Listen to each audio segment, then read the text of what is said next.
पत्नी की आत्मा कह रही है, मुझे जाने दो।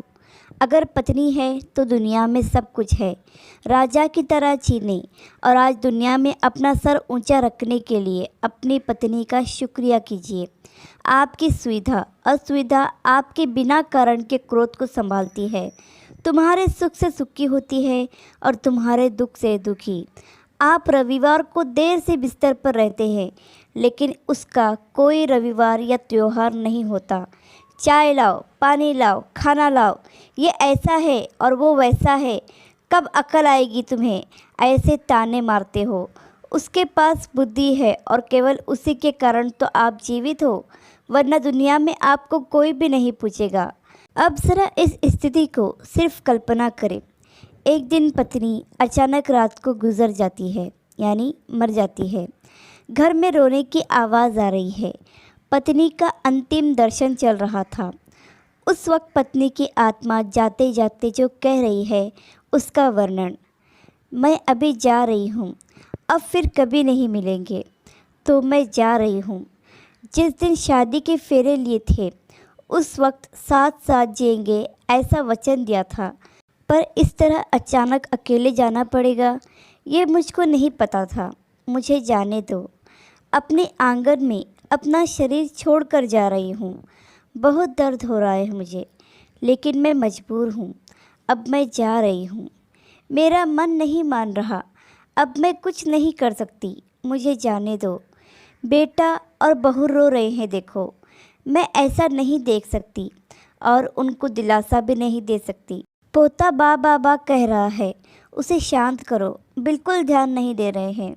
हाँ, और आप भी मन मजबूत रखना और बिल्कुल ढीले न हो। मुझे जाने दो। अभी बेटी ससुराल से आएगी और मेरा मृत शरीर देखकर बहुत रोएगी, तब उसे संभालना और शांत करना। और आप भी बिल्कुल नहीं रोना, मुझे जाने दो। जिसका जन्म हुआ है उसकी मृत्यु निश्चित है। जो भी इस दुनिया में आया है वो यहाँ से ऊपर गया है। धीरे धीरे मुझे भूल जाना, मुझे बहुत याद नहीं करना और इस जीवन में फिर से काम में डूब जाना। अब मेरे बिना जीवन जीने की आदत जल्दी से डाल लेना। मुझे जाने दो। आपने इस जीवन में मेरा कहा कभी नहीं माना है। अब जिद छोड़कर व्यवहार में विनम्र रहना। आपको अकेला छोड़कर जाते मुझे बहुत चिंता हो रही है, लेकिन मैं मजबूर हूँ, मुझे जाने दो। आपको बीपी और डायबिटीज़ है, गलती से भी मीठा नहीं खाना, अन्यथा परेशानी होगी। सुबह उठते ही दवा लेना न भूलना। चाय अगर आपको देर से मिलती है तो बहू पर गुस्सा ना करना। अब मैं नहीं हूँ यह समझकर जीना सीख लेना।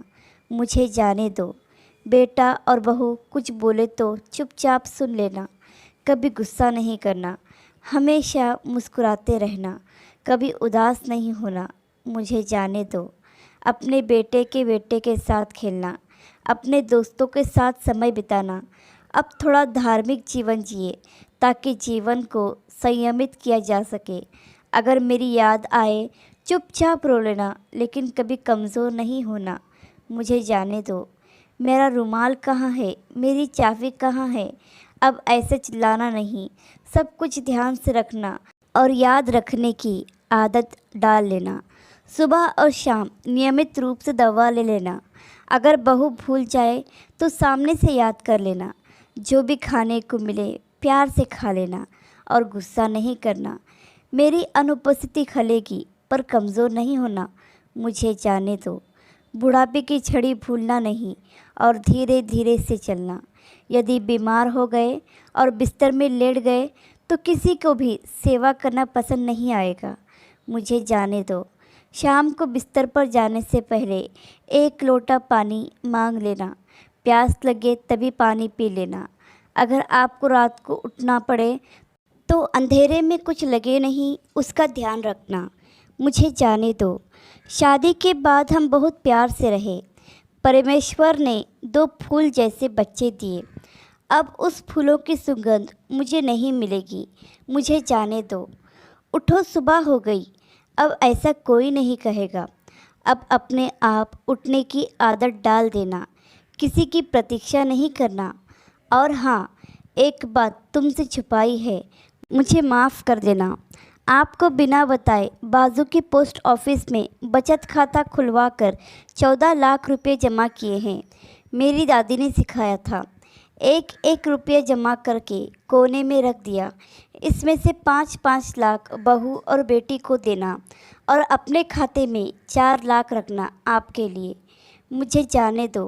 भगवान की भक्ति और पूजा करना भूलना नहीं। अब फिर कभी नहीं मिलेंगे। मुझसे कोई भी गलती हुई हो तो मुझे माफ़ कर देना। मुझे जाने दो, मुझे जाने दो।